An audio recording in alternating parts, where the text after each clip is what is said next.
Hello, welcome to Blogging Heads. I'm Bill Black, a PhD candidate in history at Rice University. Today I'm talking Jorge Juan Rigas V. I want you to introduce yourself, Jorge.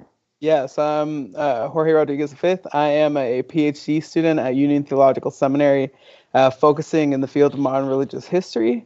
I have a minor in Latin American and Caribbean history that I work with some folks over at Columbia University to do.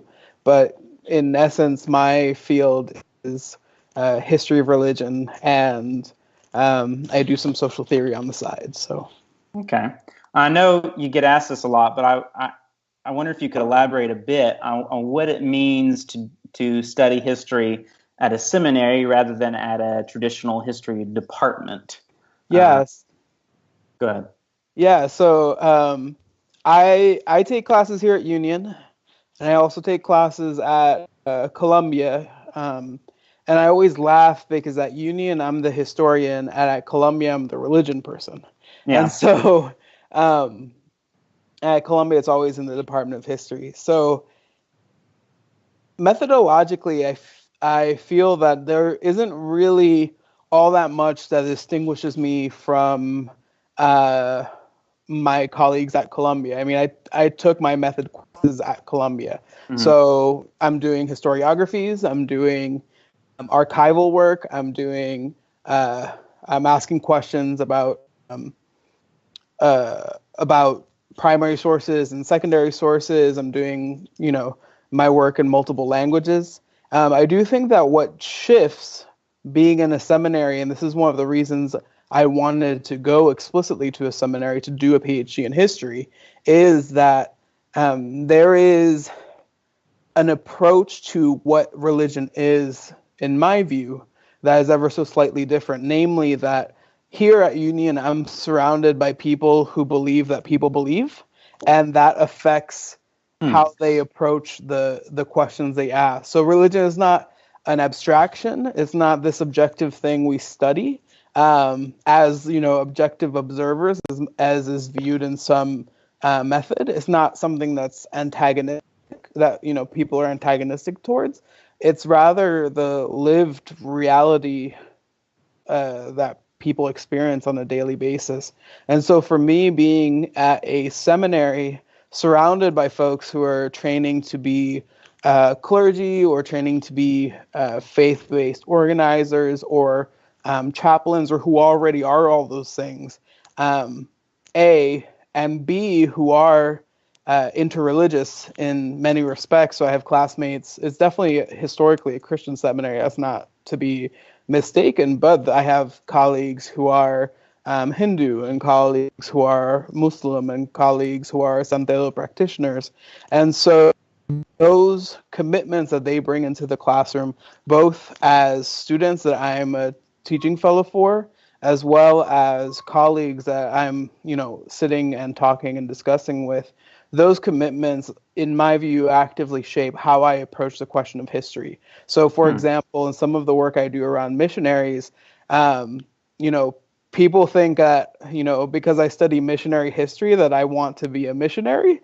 And that's not the case at all. I actually firmly believe that these individuals really believed what they were doing, and really, missionaries today really believe and are devoutly committed to what they're doing. And because of that, I want to understand what it is they're doing, if that coincides with their belief. If it doesn't coincide with their belief, what that tells me about religion writ large. But I'm approaching those questions as a historian primarily, who also does social theory, in as much as I'm wanting to understand what that history tells us about society on a grander scale. That's interesting. I know often religion is seen by historians as a proxy for something else, that when they're talking about God, they're really talking about some political or cultural or economic concern. That religion is a epiphenomenon rather than a phenomenon. Yeah. So it's interesting to hear you talking about how working with people of faith, using approaching the question in different ways, how that is helping you push against that.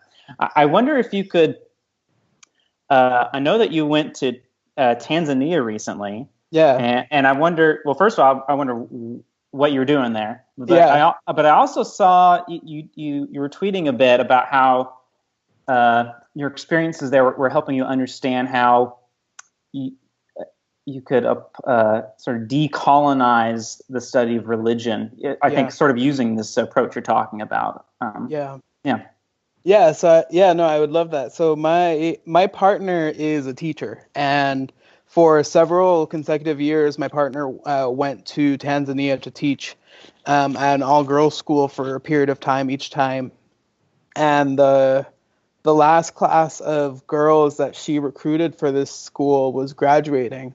So we went to surprise them for their graduation, Morogoro, Tanzania. My partner's super dope. I tell people all the time that my partner's really dope. And one thing that she does that I think is really phenomenal and that I learned from is that no matter where in the world she builds community, she makes a very explicit effort to always remain in contact with that community in very real ways, not just like, oh, I went there one time, but in like, I'm going to travel halfway across the world for a graduation because like these people mean something to me. I know this will mean something to them to celebrate with them. So I got to tag along because now I'm the brother-in-law to all these girls, and I had to go. But it was great. But one thing that I experienced there, and I would say I experienced it there, but it was more a reaffirmation of something I already believed, is that, I'm Puerto Rican. My family is from Puerto Rico. And even though I was born and raised here, I always went back and forth and have had connections with Latin America through family members. We have family members from Honduras, family members from El Salvador. I've lived in Guatemala. And something I've always felt is that a lot of the conversation about religion in the U.S. is odd. I mean, in a lot of my experience, religion is part of life. It's not this thing that's siloed off into another part of your existence, and it's not necessarily a thing you study as an objective observer. Religion is life, and life is religion.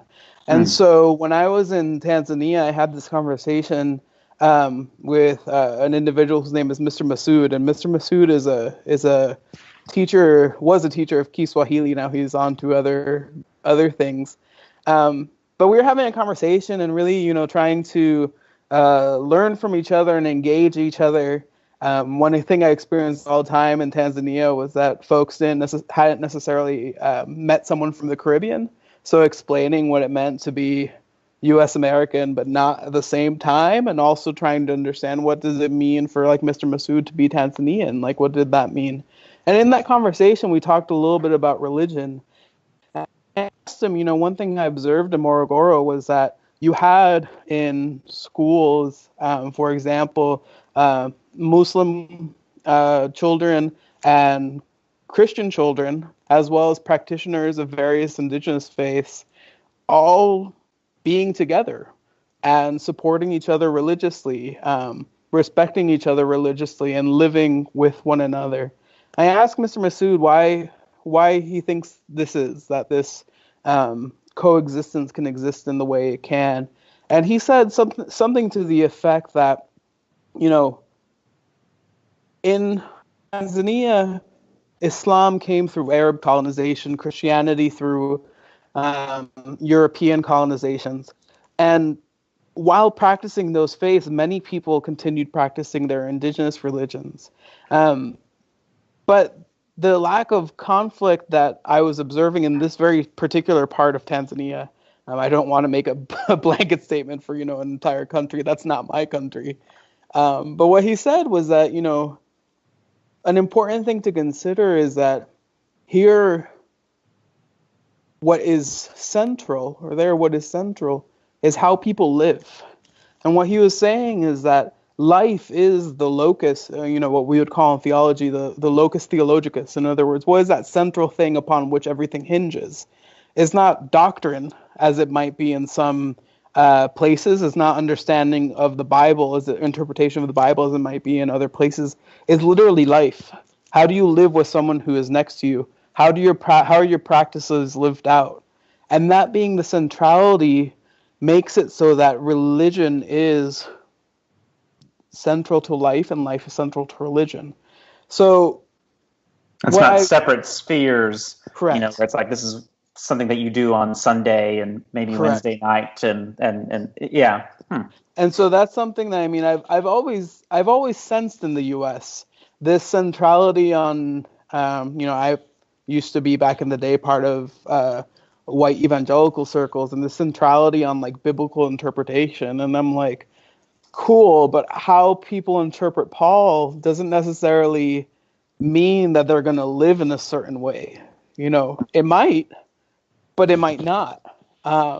So what does the actual lived practice mean for how we study religion and how we study history of religion broadly? And so that's part of what I mean by what I was saying on Twitter about like decolonizing religion. Like the idea of centering on belief is a very specific way of doing it. It's an important one, but it's not the only one. I see. How does that shape your research into history of Puerto Rico? I mean, you're sort of looking at the missionary work in Puerto Rico. I'm guessing, like, especially early 20th century. Is that right? Or yeah. So my work, or what's becoming my work increasingly, is kind of looking at what's happening in the U.S. and in Latin America at the second half of the 1800s. How does that then develop in terms of missionary activity that then goes into Puerto Rico as just one test case? Because some of the things I'm studying happened in Mexico, happened in Central America, happened in the Philippines. I'm just looking at Puerto Rico as one test case. So how it affects it is that I'm trying to approach my work kind of a twofold methodology. So the one method is I'm looking at what missionaries, U.S. Protestant missionaries at this time believed and how that belief influenced lawmakers. So part of that is just like intellectual history in a very basic level, right? Like, what do people say they believe? How do I understand this? Where do they develop that belief from? But then the second level that I'm looking at is, who are they breaking bread with? Essentially, like, I'm looking at Dwight L. Moody, for example, right? So Dwight L. Moody is hanging out in the 1860s, 1870s, particularly, is really when his heyday is. And he's going around the United States, spends a little bit of time in Europe, having these revival conferences, right? So in the 1870s, he goes to Philadelphia to hang out with John Wanamaker, who, you know, some people might know as the department store tycoon who established Wanamaker's department store in Philadelphia. And this department store was really one of the early models of department stores that later things like Macy's would really run with, right? So in, I forget the exact date, it's like 1876 if I'm not mistaken, John Wanamaker invites Dwight L. Moody to a railroad station in Philadelphia to host a 2-month revival. And in that revival, John Wanamaker wants essentially, you know, Moody to talk about having people turn back to Christ, having people live a Christian life, et cetera, and all that means, right? So that's the belief part, right? But in that 2-month revival, it's not just folks that are like from Philadelphia that are showing up to this railroad station. It's also U.S. Supreme Court justices. It's also the president. It's also senators. So in this revival, you know, they're having services, but they're also going off and eating together. You know, what conversations rise up in a dinner party? What conversations rise up in just a casual conversation of being together? And how does one's beliefs influence those everyday lived experiences?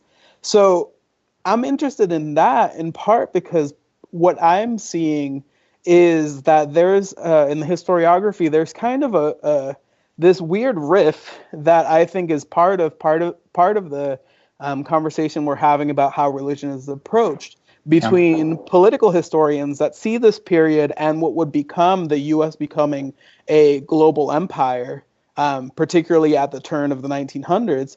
Political historians are seeing this and calling what's happening manifest destiny. Church historians are looking at the missionary enterprise and seeing how missionaries are going around the world. Some church historians are doing that with a critical angle towards the political implications. Many are not. And then historians of religion are kind of looking at, for whatever reason, a lot of them are looking at like the rise of liberalism in this period. And I'm kind of like, there's an important conversation to have here between all of them, because you have missionaries hanging out with politicians, hanging out with businessmen, and they're all breaking bread together. What discourses are arising there that are actually making it so when we understand, for example, the colonization of Puerto Rico by the U.S. in 1898, the logics that are being shared on the Senate floor in 1900 by Senator Albert Beveridge of Indiana, for example, he's reflecting on the Spanish-American War, and he's using the same rhetorical structure as someone like missionary Josiah Strong from Ohio. How is it that these rhetorics are all the same and that the logics of colonization are coinciding with the logics of the missionary enterprise? So part of what I'm looking at is also, this is where the social theory part comes out, is religion and statecraft economics, at least in the U.S., at least in this period, are inseparable. The part of what I'm arguing is that, or what I'm hoping to argue in my dissertation, is that the state project is a religious project. And fast forward 100 years, I'm reading some of the bills that are coming out about Puerto Rico now, such as the PROMESA, the Puerto Rico Oversight, Management, and Stability Act that was signed into law by President Obama in 2016. And some of the logics, in other words, how the law is being applied and its justification for its application, it's similar to the logics that were being deployed by missionaries in 1898 that were entering Puerto Rico, even if it's not using religious language. Do you have an example of that? Something that we're like, Yeah, so for example, PROMESA, one of the things that PROMESA does is establish a financial control board on the island. So what this financial control board does is essentially imposes individuals, the majority of whom are not from Puerto Rico, who have total control over the finances of the island, right? So they can impose economic policy. They can veto economic policy that's suggested by the governor, or they can amend economic policy as suggested by the governor or the government. So part of what I'm looking at in this is that if we look at it as a purely economic policy, we see what it does, right? What I just described. If we look at it as something that's making a moral claim on a people, it's essentially making the moral claim that Puerto Ricans are incapable of running their own government, which has a paternalistic sense to it, and thus they need someone from the outside that has essentially more power than them to make decisions about them, i.e. the U.S. If you look at the claims that are being made on the Senate floor in 1898, 1899, 1900, and that missionaries are making as they enter Puerto Rico, the logics are the same, even if they're using religious language. Puerto Rico is a child that needs their parent that was essentially brought up by God, the U.S., to go in and provide the government that it is incapable of bringing for itself, because they are backwards children that need reprimand and need good caretaking, good parenting by the U.S. that is endowed by God. The logics are the same, even if the religious language is not there. That's really interesting. I don't know why, but you got me wondering if you have any take on the the imagery that we're seeing of the mayor of San Juan. I don't know. There's something about how the media. I'm actually even more interested in the sympathetic, portrayals of her. That there's something about it that strikes me as worth looking at critically. Do you have any take on that, or? Well, tell me more about what you're thinking about there. I'm not exactly sure I can put it into words, but there is, something about the way that she is often being just sort of adulated, that makes me wonder if there isn't something darker behind that. I don't know. I could just be making stuff up, but darker on the part of U.S. media, or darker? Yeah. Yeah, I mean, there's, as this crisis, well, this new iteration of crisis in Puerto Rico has been unfolding. I've been continuously interested, and perhaps this is what you're getting at a little bit, at how U.S. media is choosing to focus on the island, if it focuses on it at all. Mm-hmm. And typically, in my view, the gaze has been very San Juan centric. And what I mean by that is that this is, in my view, a historic problem. Because San Juan is the capital, it's kind of assumed that if San Juan is okay, then the rest of the island is okay. Now, this is clearly not correct. My family, part of my family is from San Juan. The other part is from Ponce, which is on the southwest part of the island. And another part is from Barranquitas, which is in the middle of the island. And, people were saying within the first few days after a hurricane that parts of San Juan were starting to get power. So it was great. Meanwhile, I hadn't heard from my family in Barranquitas. I was literally blocked off because of mudslides. Like, if you ever go to Puerto Rico, going up and down the mountains is like, it's a thing when there's not a hurricane. So, add to that mudslides, fallen bridges, et cetera, like, crisis doesn't look the same. A hurricane doesn't look the same everywhere. This is true in the U.S. This is true especially on an island. And I think what's been interesting is that in many respects, I think that part of the emphasis on Carmen Yulín has been, because she is the mayor of San Juan, and that San Juan centricity always exists. I think also, I think she has recognized that in many respects and is trying to redirect focus to the entirety of the island. Yeah. It's funny that her name is caught on and more people know of her than the governor of Puerto Rico. Yeah. I think also it became this juicy, woman versus Trump story that the media absolutely latched on. Any way to make it a Trump story. Yeah. Well, this has been, if there's something dubious, this is where it is, in my opinion. Like, I'm tired of Trump. I was tired of Trump before, but Trump has really, in my view, hindered our political imagination. The reality is that the things that have been exacerbated by the hurricane in Puerto Rico have existed, some of them before Trump was born. We take the Jones Act as one example. Passed in 1920, the Merchant Marine Act. This act is, it applies to all of the U.S. It basically says, things entering, things going into the U.S. or between the U.S. should go on U.S. flagships. That's fine, but in a place like Puerto Rico, that's an island, and didn't choose to be part of the U.S., presents a problem, because what it means is that only U.S. flagship vessels can enter the island. Or if non-U.S. flagship vessels enter the island, they have to enter and pay an extremely high tariff. Both that is then passed on to the people of Puerto Rico to pay for that tariff. But even entering into the island on a U.S. flagship vessel means that all the costs of taking, let's say, for example, France says something to Puerto Rico via the U.S. because the ship has to stop in the U.S., put all the cargo from the ship from France onto a ship from the U.S., then go to Puerto Rico, the cost of switching that cargo is passed on to Puerto Rico.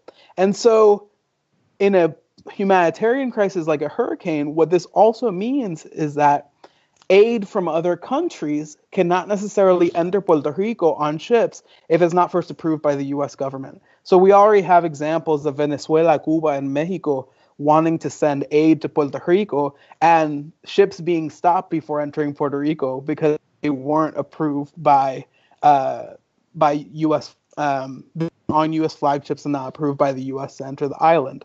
In a place like Texas, when the Jones Act is lifted, sure, it helps for resources to enter through the Gulf, but Texas is connected by land to the rest of the United States. Puerto Rico is an island. So that in and of itself makes crisis recovery so much more difficult. The fact that they need to wait for someone else to approve them to receive resources makes it so much more difficult. But the point that I'm making is that this law existed before Trump was even in the conversation. Right. And so the conversation focusing solely on Trump, and I think you have a point here in saying of Carmen Yulín being raised as a, anti-Trump to play that off, I think is well taken. She's dope on her own part. Right. Not to take that away from her. Yeah. But how she's wielded in media, I think, is well taken. But I think Trump has ultimately hindered our political imagination and historical insight to critically ask questions about why the present situation is as it is in Puerto Rico, but also in the U.S. Mm-hmm. Yeah, it's fun. The first time I ever heard of the Jones Act was I spent 2 summers in undergrad working on towboats on the Mississippi. Okay. And I had a captain who talked about how he told all all his crewmates to vote for Obama rather than McCain in 2008 because McCain is pretty much the lone voice to this day calling for the I don't know the term abolition or removal, repealing the Jones Act. Mm-hmm.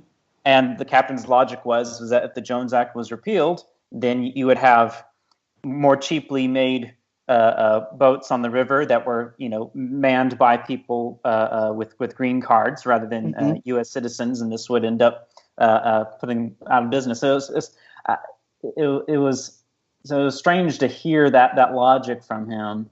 Yeah, and it's just and strange in general to think how this law, which really was. Its real purpose was like to make sure that we had, enough ships if we had another big war or something. Yes. So just all the unintended consequences that can come from that, and how it gets just just all the inertia that prevents anything from being. I did have a question. The hurricanes really kind of made us all forget that not too long ago there was this whole referendum in Puerto Rico. We haven't heard anything really about it since then. It's gotten, and I'm sort of curious because it sounds like a similar sort of thing happened there that happened in Catalonia, where you had kind of half the voting public just kind of not voting in the referendum, and so the referendum ended up, the proponents of statehood won it by a landslide, but that victory is kind of undermined by the fact that a lot of people didn't vote in it at all. And I'm just curious, sort of what's going on there. What are the arguments, for and against statehood in Puerto Rico? I mean, so it's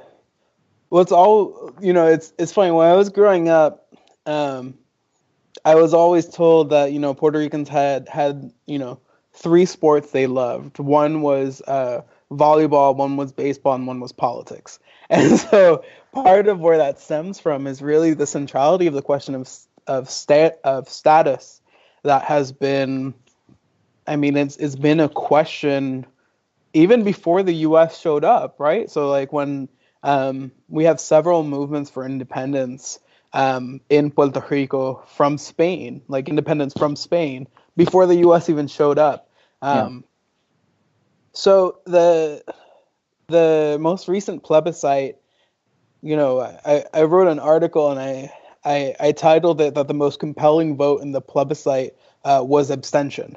To your point, and part of what I was arguing is that abstention has always been a significant voting bloc in plebiscites in Puerto Rico. So in the plebiscite before this most recent one, abstentions were a significant, weren't as high as they were in this one, but were still significant. And there too, when statehood proponents brought the plebiscite to Congress, saying that statehood won, independence and or status quo proponents were like, sure, I mean, it won if you discount 50% of the population, to your point.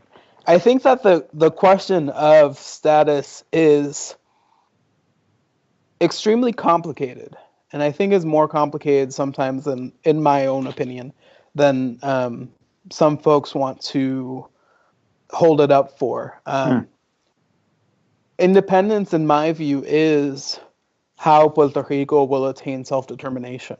I mean, to be able to have self-sovereignty and self-rule, to say in a crisis situation like this one, with Hurricane Maria and Hurricane Irma, yes, Cuba, you can send, your brigade on a boat, and that's fine. Yes, Venezuela, we will gladly accept your help.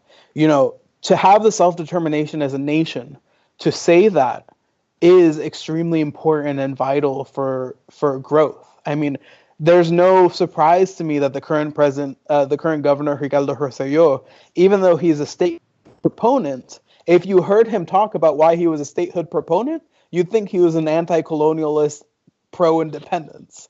It's no surprise to me that those two rhetorics are so aligned, even if the conclusion is different. I think some of the complexities, though, is that, I think this is where decolonial theory is very helpful. Independence within the context of global neoliberalism is complicated. You can have political independence and not have economic independence. So much of Latin America, as an example, has political independence and has had political independence since the 1800s. And yet, U.S. economic influence, as one example, the world market, the IMF, has had such an entrenchment in Latin America that it has swayed elections, it has staged coups, it has funded wars. So what does political independence mean in a context where economic and political with a small p independence is not necessarily even a reality because of the global neoliberal existence that we're currently living in? That's one.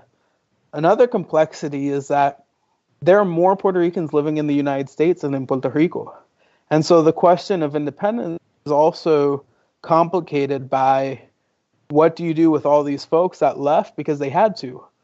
Folks don't want to leave their home. It's only people in the territory who vote in the plebiscite, right? That's correct. Okay. People don't leave their home just for lulsies. They leave because there's a situation that they have to leave. Now, does that, for me, cut off the question of independence? No. I mean, I still think that a simple thing like, yes, Cuba, you can come and bring a boat to like help us get out of this disaster we're in. Like, that is what an independent nation can do. I still personally think that that's the push. But because of these other complexities of the diaspora, these other questions of what economic sovereignty means in a global economic system, there are people who have pushed for statehood. And the other question is the question of citizenship that I think makes complicated this thing. For me, I'm kind of like, people have had ways to solve citizenship in multiple nations.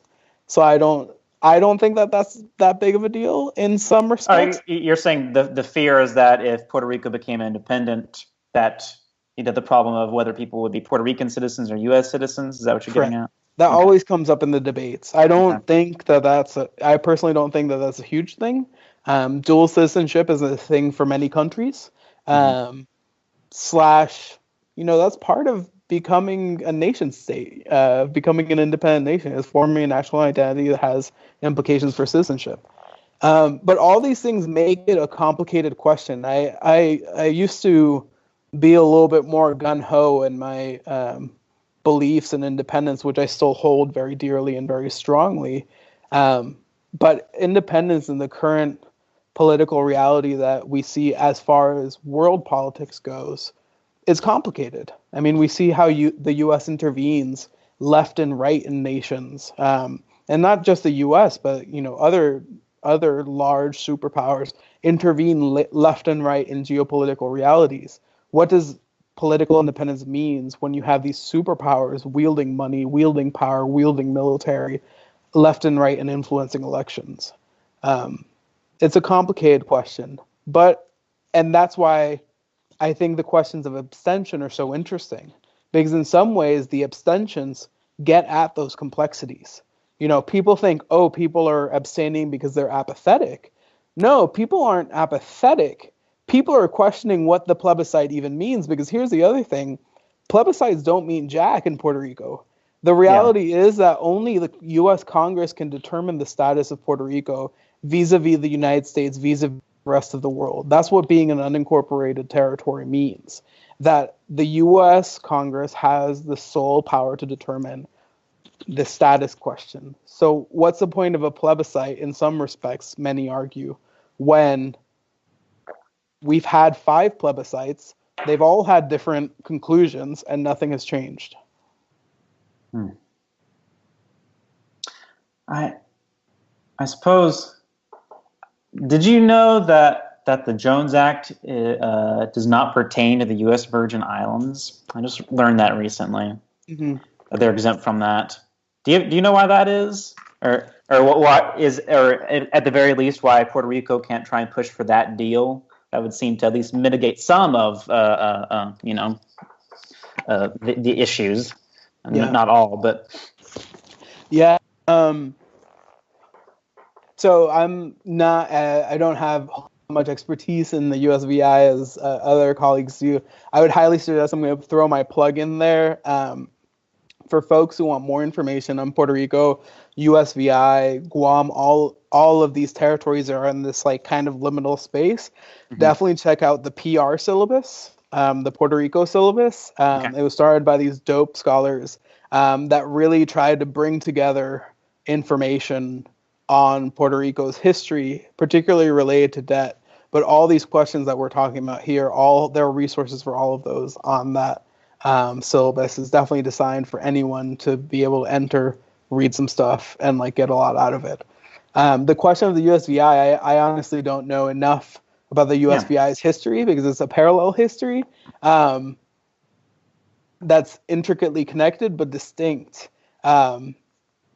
The question about pushing for the repeal of the Jones Act, I mean, people have done so. The governor even now, has been calling on Congress to repeal the Jones Act, which they lifted the Jones Act for like days, by which time some ships wouldn't even be able to depart from their destination and arrive on the island before it closed. So that has been a push, but in many respects, the Jones Act is explicitly connected to the question of status. The Jones Act can only be repealed if Congress allows it. It can only be lifted if Congress allows it. And even a solution of lifting it temporarily does nothing, because ultimately it's it's one of the aspects of the disease. Is not a symptom. It's one of the aspects of the disease. Like the Jones Act is an explicit function of colonialism, in that if you don't lift the Jones Act, even addressing the question of colonialism wouldn't be possible.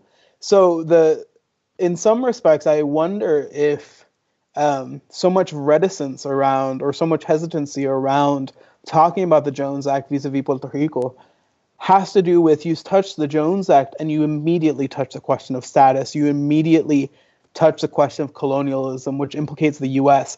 as the owner of one of the last colonies. Mm-hmm. And so I really wonder if it's part of that. People can look at other aspects and say, U.S. businesses enter Puerto Rico and can say, oh, that's just like trade or whatever. Obviously, we know it's undergirded by all these policies and laws that even allow U.S. corporations to enter en masse into Puerto Rico. But it's a little more obfuscated. The Jones Act is one of those explicit policies that if you start touching that, you start touching really the core of the problem. How successful were missionaries in Puerto Rico? A different topic, but all connected. Because it's still predominantly Catholic, right? Not as much actually. Yeah. Protestantism has made significant inroads in Puerto Rico. Pentecostalism has made extreme inroads in Puerto Rico. And so the Catholic hegemony isn't as strong as it was in, let's say, the late 1800s. Mm-hmm. On top of this, the practice of various creolized indigenous faiths has always been present alongside the dominant hegemonic faiths. So it's not uncommon to have someone who practices espiritismo and who is also Catholic, or who is a santero who is also Pentecostal. All these things are constantly occurring all the time. But Protestantism did make significant inroads in Puerto Rico. Some of the things that you and I were talking about before this conversation was a particular map of the missionary enterprise in Puerto Rico from 1899. So basically, in 1899, after the U.S. enters Puerto Rico, politically, Protestant missionaries from 9 major denominations, including Presbyterians, Baptists, Disciples, they meet up in New York City and they have this conversation where they're basically like, so Puerto Rico is now, we can enter there, and is now a new mission field. So how are we going to go ahead and evangelize without stepping on each other's toes? So what they do is that they make a committee agreement. And what this committee agreement does is essentially carve out the island. So you have are allowed to evangelize in parts of the center of the island. The disciples of Christ can evangelize in parts of the north, et cetera, et cetera, et cetera. And part of what made them so good at converting folks is that their idea of evangelizing wasn't just going to a street corner and preaching, although that certainly was one aspect. It was also establishing institutions. So within a few years of this committee agreement, you have churches, you have Christian schools, you have one of the first seminaries, Protestant seminaries in Puerto Rico being established. You have hospitals. To this day, some of the most prominent hospitals in Puerto Rico are hospitals that were established in part because of the missionary enterprise. And so all these things occur, and they all become hinges upon which evangelization can occur. Part of what I want to look at in my, if I do end up doing this for my dissertation, which it looks like I will, is also look at the question of how Puerto Ricans responded to the missionary enterprise. I know many converted. I know that part of the reason the missionaries were so resilient, or the denominations were so resilient, is because they immediately started forming leadership among Puerto Ricans. So making Puerto Rican pastors essentially of that denomination that could then take over. And it's also, that autochthonous leadership is one of the reasons that a lot of the politics of these churches changed over time. So Methodists, for example, were one of these denominations that were part of the missionary enterprise, whose mission was explicitly to quote, Americanize and bring the gospel. Like that was explicitly in all these documents what they were going to do. Yeah. They were Practically synonymous, right? yeah, they were going to teach English. They were going to teach good U.S. values of business and of individualism, and they were going to teach about Jesus. Like that's what they were all going to do. I mean, to the point that you have in both Puerto Rico and Cuba, these folks also teamed up with sugar mills, and sugar mill owners actually were more partial to hire Puerto Ricans converted to Protestantism because they allegedly had better work ethic. That's a similar kind of rhetoric that proponents of evangelizing to enslaved Black people in the antebellum South used. That it would make them better laborers. So that's interesting. I mean, it's really no surprise that Max Weber comes to the U.S. in 1904 and in the subsequent years finishes his Protestant ethic. Like this was the bread and butter of so many of these missionaries that the complex intersections of business, Christianity, politics, individualism, capitalism, and eventually consumerism were intricately linked. But the point I was making about the autochthonous leadership is that the Methodists were one of the organizations that entered in this committee agreement and were dividing up the island, right? But they, like many of other denominations, started creating Puerto Rican leadership. And what's interesting is that 90 years later, in Vieques, this little island off of the main island of Puerto Rico, it had historically been used by the U.S. military as a training zone. So even as Puerto Ricans lived there, bombs would go off, military grenades would go off, military training would be going full force. And the residents of Vieques were protesting for ever since the military showed up. They're like, we live here and you're literally dropping bombs. Like, what's going on? Yeah. So things kind of came to the head in the 90s because some civilians were starting to get killed. There was one civilian in particular that was hit by a bomb and killed, and people started, going up in arms in protest. No pun intended at all. They weren't armed necessarily. Mm-hmm. But what's interesting about this story, as people are protesting, a movement forms in the diaspora also to demilitarize Vieques. People from all over the place start getting involved in this movement. And what's interesting is that one of the organizations that were key to these protests to moving to demilitarize Vieques was the Methodist Church. And so, a question that people ask is, what happened that an organization, an institution, a church that was part of the missionary enterprise to Americanize becomes part 90 years later of the movement to decolonize? And one of the things I think is the creation of autochthonous leadership. Like, it doesn't, in some respects, like, people believe what they believe, and also the experiences that they have make them question beliefs and make them question how those beliefs are manifest.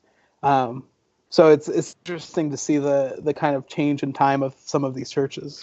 So in creating leadership among Puerto Ricans and having Methodists from the U.S. interacting with these Puerto Ricans as equals, that sort of, you think, shapes their politics in the end and changes it, perhaps.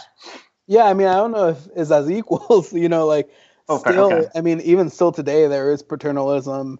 This is part of going to a seminary too, even though I'm not part of a denomination, is that I get to know about all these denominations. It's really fun. Where you have like a board of missions that kind of is this weird, kind of outside the rest of the church polity often. Mm-hmm. That can be weird. Absolutely. And I mean, in some of these conferences, like there is paternalism towards Puerto Rico still, but I think the paternalism is towards or where the shift occurs isn't necessarily in white clergy, U.S. white clergy, treating Puerto Rican clergy as equals, although in some individual instances that might have occurred, but rather in Puerto Rican clergy taking over. Oh, yeah, okay. Yeah, In that'll the do it. in the shift completely of leadership. It doesn't happen everywhere, but it does happen in some instances. Well, we probably should end there. But thank you so much for talking Yeah. with me. And I'll say you have a great Twitter handle. It is Thank at you. JJRodV. That is a badass handle if I've ever heard one. Thank you. So you can follow Jorge at JJRodV, and you have a website as well where people can find things you've written. What's the website's name? It's jjrodriguezv.com. Okay. It's linked to my Twitter too. All right, and I tweet at William R. Black. Anyway, but thank you for watching and listening. Thank you for joining me. Yeah, thank you for having me. I appreciate this.